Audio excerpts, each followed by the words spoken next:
What's up, guys? It's your boy XE1 back at it again with another banger of a video. In this one, we're going to make a really fast frozen Crucible guide for you so you can get in and get out and get your rewards, because the daily purchase limit for the entry tickets does increase. So I want you to get in and get out, get your rewards so you can farm your reward boxes, get a couple gold records for free. Let's jump into it. So I'm not going to really commentate over this. I'm just going to show you the Espers and the sets. And these are the sets and the Espers that I used to complete it. And yes, you can complete it with these, as you can see here. So I'm not going to show the fight neither, I don't think, but we'll see how this goes.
Now for this for this challenge, I saw people using like some weird ass shit like Jungman, which only poisons on her Netherbloom debuff proc.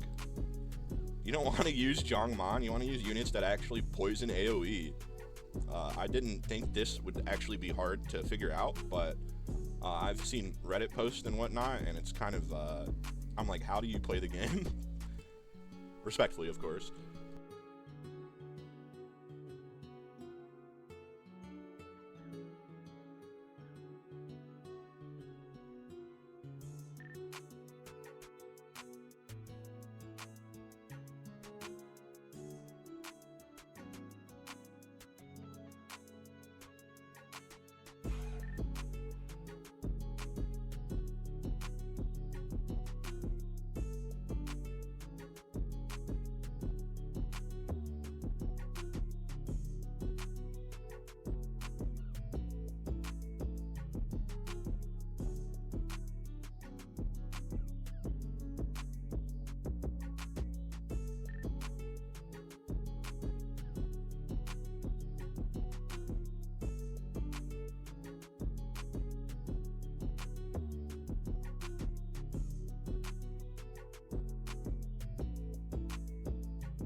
I'll show you how a 3 or 4 turn run looks, but it doesn't really matter, and I'm kind of pissed off about this, because the leaderboard started at fucking midnight, and it was completely filled by the time, like, I woke up like 5-6 hours later, getting ready and shit.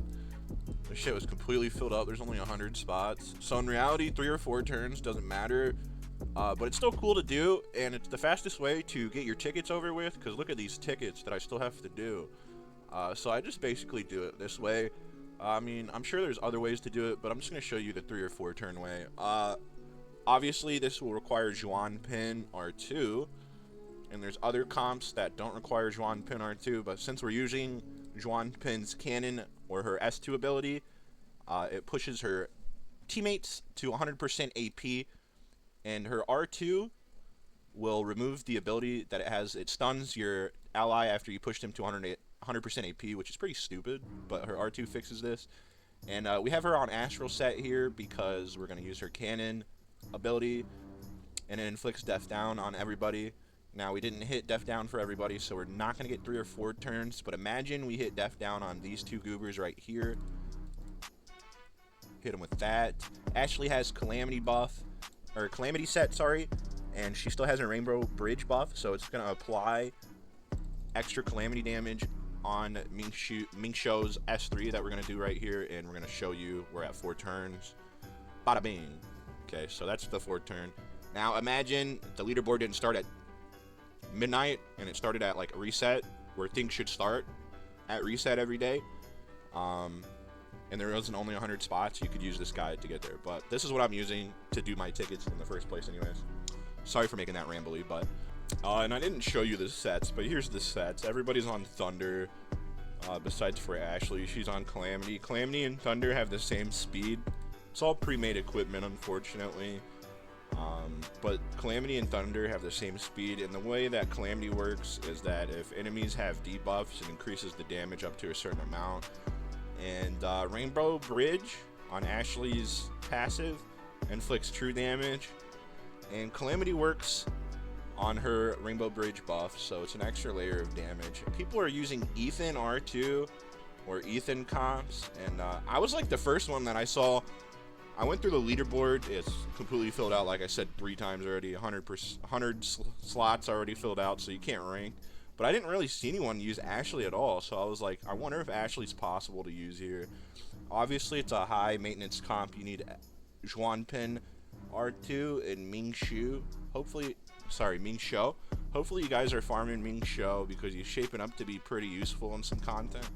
Anyways, that's enough for this video. Hopefully you guys enjoyed.